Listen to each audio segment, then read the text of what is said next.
ಬೆಳಗಿನ ಶುಭೋದಯ. ಏನು ನಿನ್ನೆ ಎಲ್ಲ ಸಂಜೆ ಮೇಲೆ ಬೆಳವಣಿಗೆಗಳ ಬಗ್ಗೆ ನಿಮಗೆಲ್ಲ ಮಾಹಿತಿ ಇದೆ.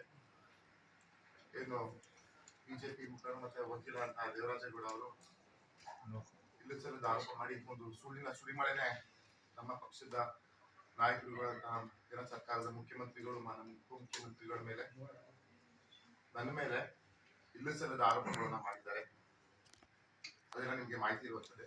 ಇದೆಲ್ಲ ನಾನು ಮಾಧ್ಯಮ ಮುಖಾಂತರಗಳಲ್ಲಿ ಸ್ಪಷ್ಟಪಡಿಸುವುದೇನಂತ ಹೇಳಿದ್ರೆ, ಇದು ಸುಳ್ಳಿನ ಕಂತೆಗಳನ್ನ ಮಾಧ್ಯಮಗಳ ಮುಂದೆ ನೆನೆ ಇಟ್ಟಿದ್ದಾರೆ.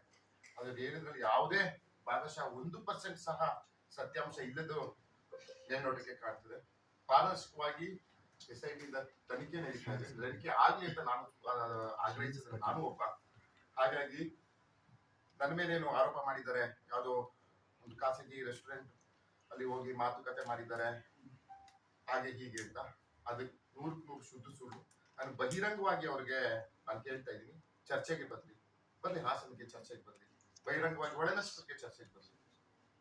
ನಾನು ಮಾಡಿದ್ದೀನಿ ಅಂತ ಯಾವ್ದಾದ್ರು ಒಂದೇ ಒಂದು ಸಾಕ್ಷಿ ಇದ್ರೆ, ಯಾವ್ದಾದ್ರು ಒಂದು ಅವ್ರು ಹೇಳ್ತಾ ಇದಾರಲ್ಲ, ಈಗ ನಾನು ಹೇಳೋದಂದ್ರೆ ಈಗ ಸ್ಕೈ ಬರ್ಡ್ ಅಂತ ಹೇಳಿದ್ರೆ ಅದು ಒಂದು ಪ್ರಸಿದ್ಧ ರೆಸ್ಟೋರೆಂಟ್ ಅಂತ ನಾನು ತಿಳಿದಿದ್ದೀನಿ. ಅಲ್ಲಿ CCTV ಇರ್ತದೆ, ಅಲ್ಲಿ ಮ್ಯಾನೇಜ್ಮೆಂಟ್ ಇರ್ತದೆ.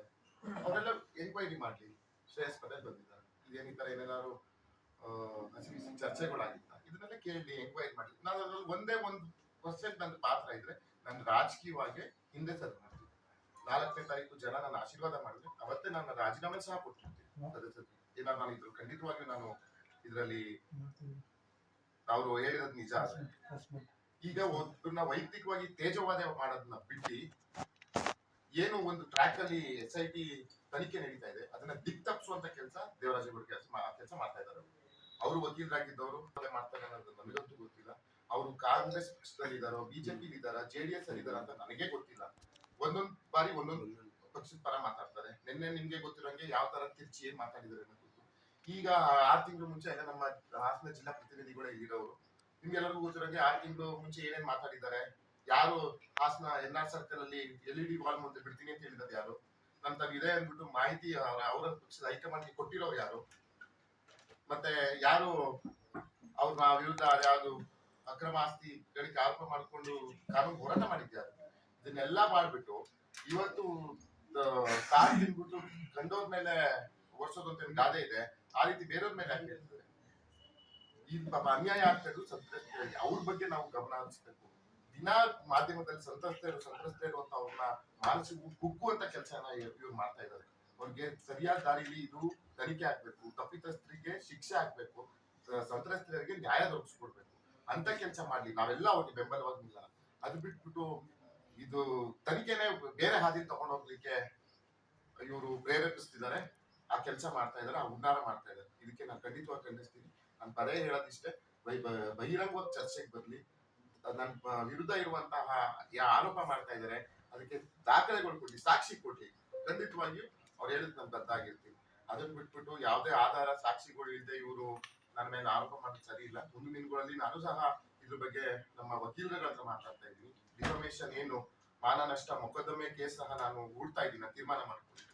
ಯಾಕಂದ್ರೆ ಇಲ್ಲಿ ಸರಿದ ಆರೋಪ ಮಾಡಿದ್ರೆ ನನಗೆ ನಮ್ಮ ಪಕ್ಷ, ನಮ್ಮ ಜಿಲ್ಲೆಯ ಜನ ಒಬ್ಬ ಒಂದು ಏನು ನಂಬಿಕೆ ಇಟ್ಟು ನನ್ನ ಈ ಚುನಾವಣೆ ಪಕ್ಷ ನಿಲ್ಲಿಸಿದ್ರು.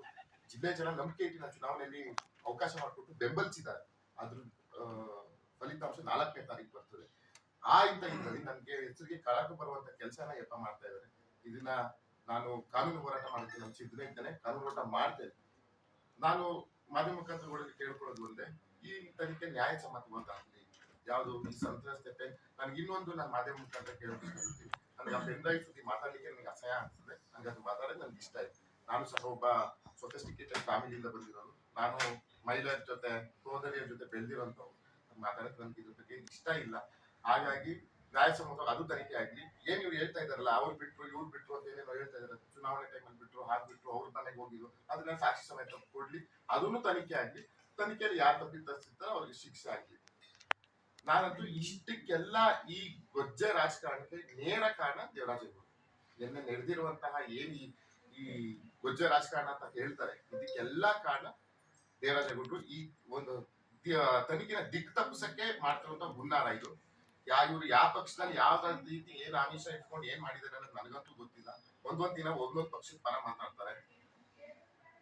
ಮತ್ತೆ ನಾನು ಯಾವ ವಿಷಯನ ಖಂಡಿಸ್ತೀನಿ ಅಂತ ಹೇಳಿದ್ರೆ, ನಮ್ಮ ಸರ್ಕಾರದ ಮಾನ್ಯ ಮುಖ್ಯಮಂತ್ರಿಗಳು ಉಪಮುಖ್ಯಮಂತ್ರಿಗಳ ಬಗ್ಗೆ ಮಾತಾಡಿದ್ದಾರೆ. ಅದನ್ನ ನಾನು ಪಕ್ಷದ ಒಬ್ಬ ಕಾರ್ಯಕರ್ತನಾಗಿ ನಾನು ಇದನ್ನ ಖಂಡಿಸ್ತೀನಿ. ಯಾವುದೇ ಕಾರಣಕ್ಕೂ ಇವರು ಅವರ ಒಂದು ಇದರಲ್ಲಿ ನೂರಕ್ಕೆ ನೂರಿಲ್ಲ. ಇವ್ರು ಯಾವ್ದೋ ಹಸಿ ಸುಳ್ಳುಗಳನ್ನೆಲ್ಲ ಮುಂದಿಟ್ಕೊಂಡು ಅವ್ರ ಬಗ್ಗೆ ಇಲ್ಲಿಸಲದ ಆರೋಪ ಮಾಡ್ತಾರೆ. ಇದನ್ನು ಸಹ ನಾನು ಖಂಡಿಸ್ತೀನಿ. ಏನು ಕೇಳಿದ್ರೆ ಅದೇ ನನಗೂ ಗೊತ್ತಿಲ್ಲ ಇವ್ರು ಏನಕ್ಕೆ. ನನಗೂ ಇದು ಆಶ್ಚರ್ಯಕರ ಅನ್ಸುತ್ತೆ. 4 ಗಂಟೆ ನಾನು ಪ್ರೋಗ್ರಾಮ್ಗಳನ್ನು ಮುಗಿಸ್ಕೊಂಡು ಮನೇಲಿ ಕೂತಿದ್ದೆ. ನಾನು ಈ ರೀತಿ ಫೋನ್ ಅಲ್ಲಿ ಸ್ಕ್ರಾಲ್ ಮಾಡ್ತಾ ನಂದು ಏನೋ ಪ್ರೆಸ್ ಮೀಟ್ ಬರ್ತಾ ಇದೆ, ನಿಮ್ದೆಲ್ಲ ಬರ್ತಿದ್ದೆ, ಅವ್ರು ಕಾಲ್ ಮಾಡಿದ್ರು. ನನಗೂ ಮಿಸ್ಟೇಕ್. ಅದ್ರ ಮೇಲೆ ನಾನು ನೋಡಿದಾಗಲೇ ಗೊತ್ತಾಗಿದ್ದು ಇದಂಗೆ ಇಷ್ಟು ದಿವಸ ಇಲ್ದರೆ 27 ಆಯ್ತು ಚುನಾವಣೆ. ಇದೆಲ್ಲ ರಗಳೆ ಸ್ಟಾರ್ಟ್ ಆಗಿ ಆಗ್ಲೇ ಹತ್ರ ಆಯ್ತು. ಇವತ್ತು 7ನೇ ತಾರೀಕು 12 ದಿವಸದಿಂದ ಇದು ನಡೀತಾ ಇದೆ. ಎಷ್ಟು ದಿನ ಆದ್ಮೇಲೆ ಇವತ್ತೇನು ನನ್ನ ಹೆಸರು ತಗೊಂಡ್ರು ಇವರು? ಏನಾದ್ರು ತಪ್ಪನಿದ್ರೆ ಮತ್ತೆ ಫಸ್ಟ್ ಹೇಳ್ಬೋದಿತ್ತಲ್ಲ. ಇದು ಯಾವ್ದೋ ಅದೇನೋ ಪಾಪ ಖಾಸಗಿ ಹೋಟೆಲ್ ಯಾವ್ದೋ ಹೆಸರು ತಗೊಂಡು ಹೋಟ್ಲ್ ಹೆಸರು ತಗೊಂಡು ಇವತ್ತು ನಿನ್ನೆ ಯಾಕೆ ಕರ್ಕೊಂಡು ಇಷ್ಟು ದಿವಸ ಏನ್ ಮಾಡ್ತಾ ಇದ್ರು ಇವರು? ಕಾರ್ತಿಕ್ ನಿಮ್ಮನ್ನು ಭೇಟಿ ಆಗಿದ್ರು ಅಂತ ಹೇಳಿದ್ದಾರೆ. ಕಾರ್ತಿಕ್ ಅವರು ನನಗೆ ಕಳೆದ MLA ಚುನಾವಣೆಯಲ್ಲಿ ನಾನು ಭೇಟಿ ಆಗಿದ್ದು ನಿಜ. ಯಾವ ವಿಷಯಕ್ಕೆ ಆಗಿದ್ದು? ಜಮೀನ್ ವಿಷಯ ಭೇಟಿ ಆಗಿದ್ದೆ. ಈ ವಿಷಯವಾಗಿ ಸುಮ್ಮನೆ ನನಗೆ ಅವ್ರ ಮೇಲೂ ದೂರದಲ್ಲ, ಯಾರ ಮೇಲೂ ದೂರದಲ್ಲ, 100% ಸುಳ್ಳು. ಅವ್ರ ವಿಷಯ ನನ್ಗೆ ಭೇಟಿನೂ ಆಗಿಲ್ಲ. ಈ ವಿಷಯ ಬಗ್ಗೆ ನನ್ಗೆ ಪ್ರಸ್ತಾಪನೆ ಆಗಿಲ್ಲ. ನಾನ್ ನಿಮ್ಗೆ ಎಷ್ಟು ಮಾಧ್ಯಮದವ್ರಿಗೆ ಗೊತ್ತು, ದೇವರಾಜೇಗೌಡರಿಂದಲೇ ಗೊತ್ತಾಗಿದ್ದು ಇವೆಲ್ಲ ಇದಾವೆ. ಟಿವಿಲಿ ಬಿಡ್ತೀನಿ, ಅಲ್ಲಿ ಬಿಡ್ತೀನಿ, ಎಲೆಕ್ಟ್ರಿಸಿಟಿ ಬಿಡ್ತೀನಿ, ಅದೇನ್ ಟಿವಿ ಮುಖಾಂತರ ನೋಡಿದೀನಿ ಅಷ್ಟೇ ಸಹ ಮಾಹಿತಿ ನಮಗೂ ಗೊತ್ತಿರೋದು. ಸರ್ ಆಮೇಲೆ ಇನ್ನೊಂದು ಹೇಳಿದ್ದಾರೆ, ಒಳನರಸೀಪುರದಿಂದ ಬೆಂಗಳೂರಿಗೆ ಹೇಗೆಲ್ಲ ಹೋಯ್ತು ಪೆನ್ ಡ್ರೈವ್ ಅನ್ನೋದನ್ನ ನಿಮ್ಮ ಮೇಲೆ ಆರೋಪ ಮಾಡಿದ್ದಾರೆ ಸರ್. ಅದೆಲ್ಲ 100% ತನಿಖೆಗೆ ನಾನು ಸಿದ್ಧ ಅಂತ ನಾನೇ ಹೇಳ್ತಾ ಇದ್ದೀನಲ್ಲ. ಯಾವ ತನಿಖೆ ನಾನು ಸಿದ್ಧ.